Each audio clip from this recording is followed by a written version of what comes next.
Death is something I've experienced firsthand. Really? You died? Why couldn't you have stayed that way?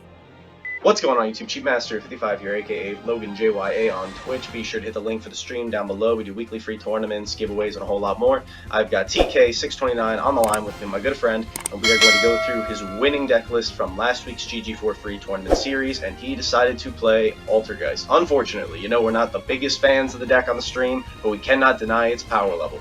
So without further ado, let's hop into the list. Alright, brothers, so I'm going to go through monster spells and traps. We're going to pause for question after each, and let's get to it. Alright, starting things off, we got one of the Altergeist Konkiri, triple Marionetter, triple of the Meluseek, triple of the Multi-Faker, double Sequoias, and then triple Ash Blossom.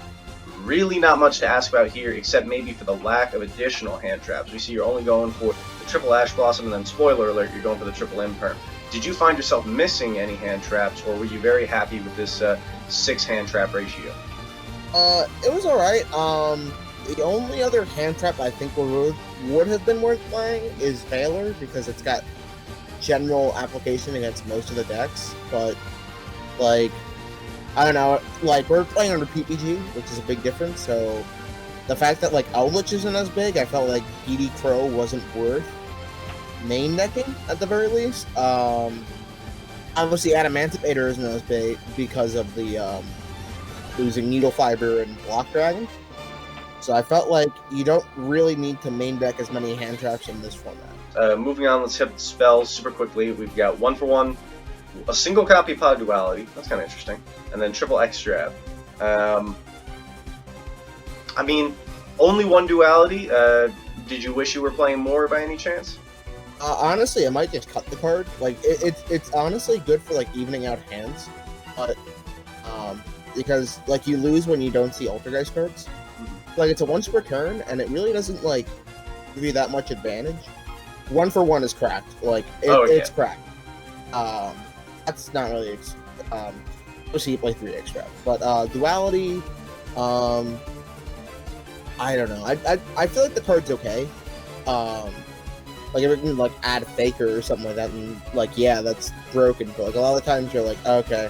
Like, I got to add a trap or an Ash Blossom. Like, yeah, it's fine as a one-of, but, like, I want to open up multiples, like, and it's not good enough where you're like, I need to see this card. So Extrav is one of those cards where you're like, I want to see Extrav every single game. Yep. I don't care if you see a second one. Because you just wait for the next turn, actually. Kind of an alright card. Gotcha. Alright, so we wouldn't play more, and maybe it would go. Alright, now we're going to move into the trap lineup. We're starting off something very interesting. 1 Altergeist Haunted Rock, 1 Manifestation, double Protocol, triple Crackdown, I'm sure this made Rob proud, 1 Imperial Order, triple Imperm as previously mentioned, triple Personal Spoofing, triple Solemn Judgment, and then triple Solemn Strike. So fat Solemn lineup with the triple Judgment and Strike. Triple Crackdown, that must have been pretty good. So the things I want to ask you first off is about the Haunted Rock. Did it come up? Did you like it when it came up? It did, actually. It did come up. It's not for its actual, like, on-field effect. It's literally just, like, you can set it off of Marionetter, activate it right away, pitch a monster, and summon back that monster that you sent off of Haunted Rock. Oh, right. Okay. That makes sense. So, basically, like, Marionetter Meluseek is, like, the most cracked shit when you play the one-up Haunted Rock, as long as you don't see the rock, of course. Because that literally gets you Hexia, then you get a search off of Meluseek, then you link it off for Link Cross, and then you get to chain block your Hexia with Link Cross. You get Multi-Faker and Manifestation, which is just like, so now you have a live Hexia with a balance off of Multi-Faker. It's whatever backrow you have. I mean, like, yes. Really, I did not get it at first, but now I get it. It's a Garnet. It sucks. These in certain situations it can negate like an evenly match, but like it never does that. I'm always just sending it off of Marionetter, to be honest. Cool. All right. And besides that, trap lineup, how was Crackdown? Did you resolve Imperial Order? Those are my. I have resolved Imperial Order a couple times. Felt good. Crackdowns. I feel like it's a good card to just like kind of cover your bases. Like even going second, it's not bad because like You can just sort of like chump block with it, or you can like steal one of their monsters, just whatever, like if they're trying to combo off.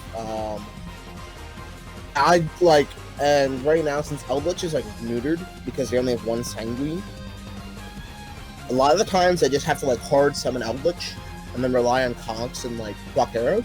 But if you crack down their Eldritch, then those are dead. Right. So that's pretty good. Like I said, the PPG ban list changes a lot of deck building, which is crazy because it's only like 4 cards that are different, but it makes a big difference. And then like strikes and judgments. I know that you were talking about like that was too big, but like judgments is nice in case they like have like lightning storm or some shit. Like it's just good all around. And strike's nice because going second, like you can like set your traps and then a strike, and if they have a negate, you can just negate the negate, and then with your plays. Then like going first, if you don't see protocol, but you have like a faker, strike can make sure that your faker resolves, which is actually really important. I figure that comes up a little bit more now with faker at 3. Yeah, absolutely. Gotcha. All right, now we're gonna move into the side deck.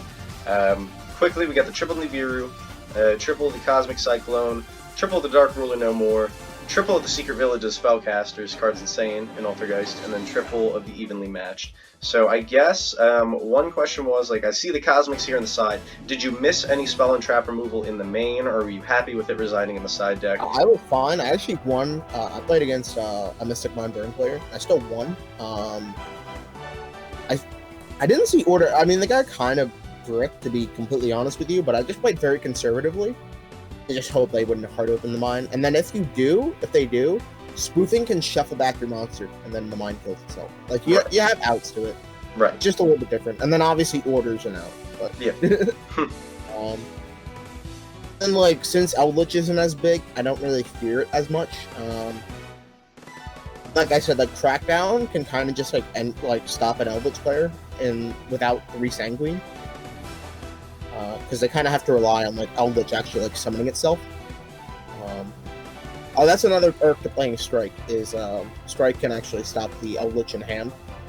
Oh yeah, that's true. Honestly, Strike's a very versatile card. I was just asking because it doesn't see as much play in decks outside of Altergeist, even like other back row decks, even like in my Zodiacs. Only play the Judgment. There's not really room for the Strike. I would rather play hand traps. But in this particular deck, where traps serve such a secondary purpose, I think it makes sense. It's like Evenly Matched Faker is the most broken shit in the world. If you resolve Evenly Matched Faker, you're winning the match. Oh, like, absolutely. I have one more question. Did you imperm Faker anybody on their first turn? I think I might have done it once. I can't quite remember. I think I might have resolved it once. That's pretty broken. That's pretty broken. Yeah, that's pretty broken, but Evenly Matched Faker is even more broken. Now we'll go to the extra deck. We got the 1 Axis Kotaku, triple the Hexia, obvious, 1 of the Prime Banshee, 1 Phoenix, double Linkross, triple Linkaribo, double Anima, 1 Almirage, and then the 1 Saline. Obviously, I think it's probably obvious to everybody that all the Altergeist cards are spellcasters, so Saline may possibly come up. Not a lot of spells to go off, so I figure you're relying on your opponent's spells if you're actually trying to resolve the effect. Besides that, everything seems to make sense. Did you summon Anima? Did you get to suck anything? And the second question, did you use Prime Banshee at all, or is it just chilling in there? I didn't really summon Prime Banshee, but it can come up if you banish like 2 Hexia, because then you can link off the Hexia into that. If you banish like 2 Hexia and like Link Crosses or something, or maybe you banish 2 Hexia and you've resolved Faker, you sometimes just need to link off the Hexia into something. So it's just another option.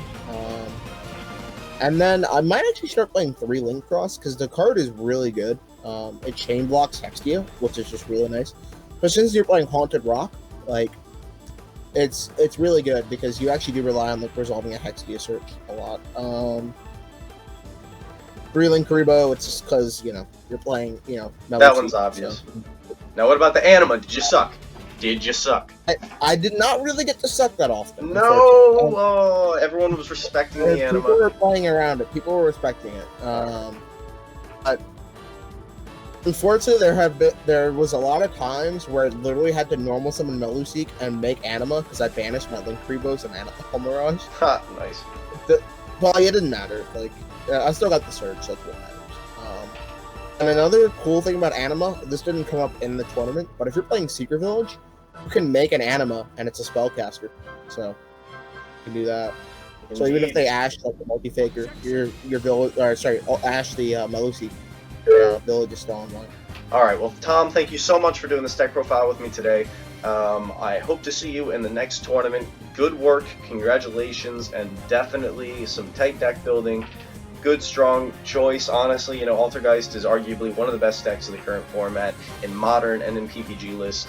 So, yes, thank you so much. Take care, man. Hope to see you playing again soon.